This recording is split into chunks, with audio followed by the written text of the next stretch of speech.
تو یہ تو سب پہلے سے کیا ہے. تو آپ کہہ سکتے ہیں پھر تو جو دلیل آدم علیہ السلام نے دی اور حضرت موسیٰ اس دلیل کے سامنے خاموش ہو گئے, تو وہ دلیل تو آج ہر مجرم دے سکتا ہے. بات آ رہی ہے سمجھ میں؟ اس کا جواب یہ ہے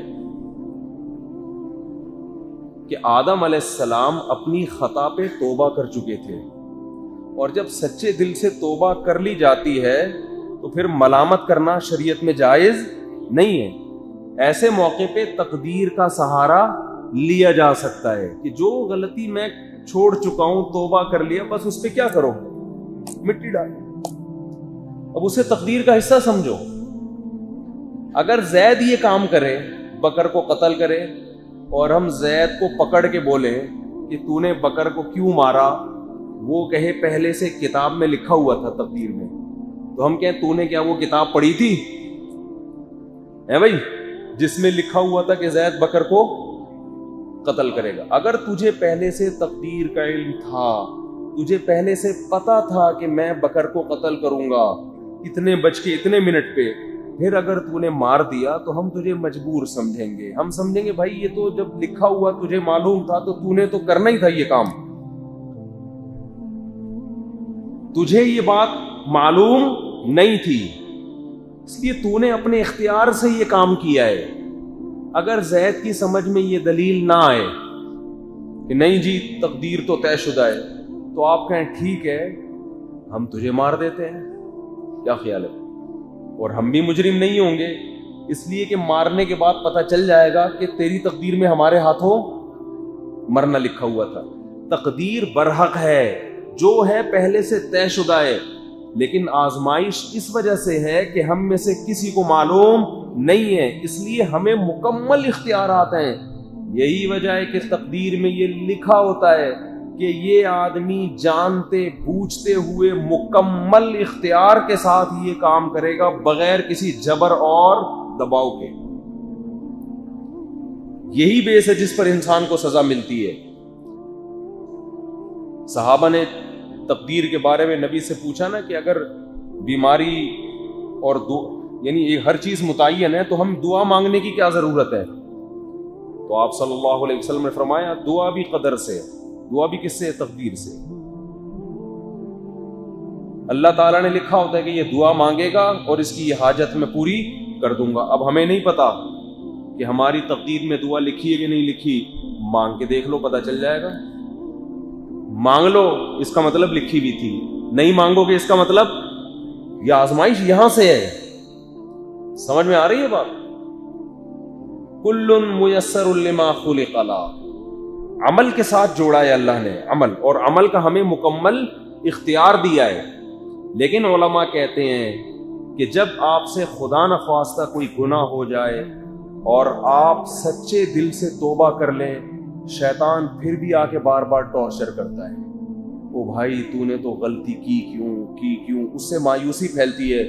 علماء کہتے ہیں یہاں تقدیر کا سہارا لینا جائز ہے. یہ سوچنا جائز ہے بھائی جو مقدر میں لکھا ہوا تھا ہو گیا, اب اس کو کیا کرو, بھول جاؤ, اس سے تو بچ سکتا ہی نہیں تھا میں اس. یہ ان لوگوں کے لیے جو سچی اور پکی توبہ کر چکے ہوں, وہ شیطان کے وسوسے کو دور کرنے کے لیے.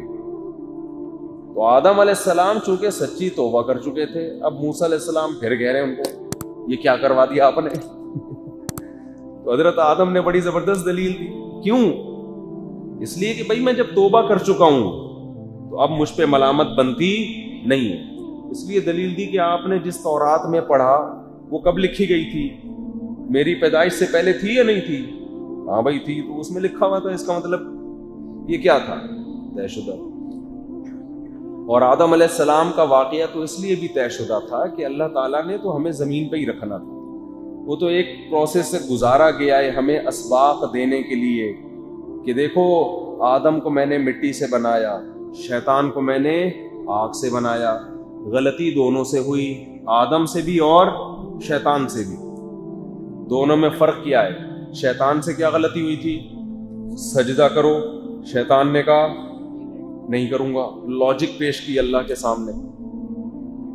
خلقتنی من نار وخلقتہ من طین, مجھے آگ سے اور اسے مٹی سے بنایا, میں برتر ہوں، میں کیوں سجدہ کروں اس کو؟ یہ نہیں دیکھ رہا کہ جو مجھے آرڈر دینے والا ہے اگر آگ سے بنایا ہے تو اس نے بنایا ہے نا، میں خود سے تھوڑی بناؤں۔ متکبر آدمی سے یہی بڑی مسٹیک ہوتی ہے، وہ جو اس کو صلاحیتیں دی گئی ہیں وہ ان کو اپنی سمجھنا شروع کر دیتا ہے۔ سارا فساد یہاں سے آتا ہے۔ آپ کو اللہ نے دولت دی، غریبوں کو حقارت سے دیکھنا شروع کر دیا، یہ غریب، یہ اس طرح لوگ کر رہے ہوتے ہیں نا باتیں۔ آپ کو اللہ نے عزت دے دی تو اب کم عزت والے لوگوں کو آپ نے حقارت سے دیکھنا شروع۔ صحت دے دی، اب روڈ لائنر بنے ہوئے پھر رہے ہیں جرسیاں پہن کے، جو بیچارے کمزور ہیں ان کو نیچا دکھانے کی کوشش کر، اسپیڈ بریکر دکھا رہے ہیں اپنے، جو باڈی بلڈنگ کے بعد بن جاتے ہیں، جو مجھے ذرا بھی پسند نہیں ہے۔ یہ نیچرل باڈی نہیں ہوتی جو باڈی بلڈروں پر یوں یوں کر کے چیزیں نکال رہے ہوتے ہیں نا۔ جم جایا کرو، بس تھوڑا سا فٹ رہو۔ یہ جو فوجی لوگ ہوتے ہیں نا، ان کی باڈی بڑی پرفیکٹ ہوتی ہے۔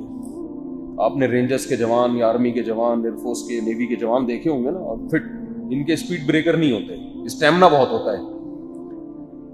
تو یہ ویسے ہی جنرل نالج کے لیے بتا رہا ہوں کہ اسپیڈ بریکر کی فکر مت کرو۔ باڈی میں جو یہ جگہ جگہ نکال رہے ہو نا، یہ کوئی ذرا بھی اچھے نہیں لگ رہے ہوتے کسی شریف آدمی کو، سمجھ رہے ہو؟ شریف آدمی کو اسٹیمنے والا آدمی پسند ہوتا ہے، بھاگ سکتا ہو، دوڑ سکتا ہو، چھلانگیں لگا سکتا ہو، کلابازیاں کھا سکتا ہو، وزن بھی اٹھا سکتا ہو۔ تو اس کے لیے تھوڑا بہت ویٹ بھی اٹھانا پڑتا ہے۔ لیکن یہ جو آج کل سیٹ اپ بن رہا ہے نا، عجیب عجیب سی چیزیں آ رہی ہیں وجود میں۔ سب سے زیادہ حسین اللہ نے محمد صلی اللہ علیہ وسلم کو بنایا تھا۔ آپ کی تو جو سیرت میں ہے اس میں تو اس طرح کی باڈی نہیں آتی جس طرح آج لوگ جس کو اچھی باڈی سمجھتے ہیں۔ تو خیر، تو آپ کی صحت اچھی ہے، کمزوروں پہ ظلم کر رہے ہو آپ۔ اچھا، اس تکبر میں یہ بھی داخل ہے کہ آپ مرد ہو اور عورت کو رسوا کرنا شروع کر دیں۔ یہ بھی لوگ کر رہے ہوتے ہیں کہ بھائی ایک عورت رخصت ہو کے آپ کے گھر آ گئی، کمزور ہے، کوئی پوچھنے والا نہیں ہے، آپ نے اس کے کمزور ہونے کا ناجائز فائدہ اٹھانا شروع کر دیا۔ نہ اس پیسہ خرچ کر رہے ہیں، نہ اسے ٹائم دے رہے ہیں، کیونکہ کوئی اس کا پیچھے پوچھنے والا نہیں ہے، سالے والے ہیں نہیں، آج کل نہیں ہوتے۔ بچے ہی ایک آدھی ہوتا ہے نا، تو سالے کہاں سے ہو گئے؟ وہ ایک سالہ ہوتا ہے، وہ اپنی فکر کرے یا وہ بہنوں ہی کو سیدھا کرنے میں ٹائم ویسٹ کرے گا؟ تو یہاں بھی پتہ چلتا ہے جو متواضع انسان ہوتا ہے وہ اللہ کے خوف سے کمزور کا حق ادا بولو کرتا ہے۔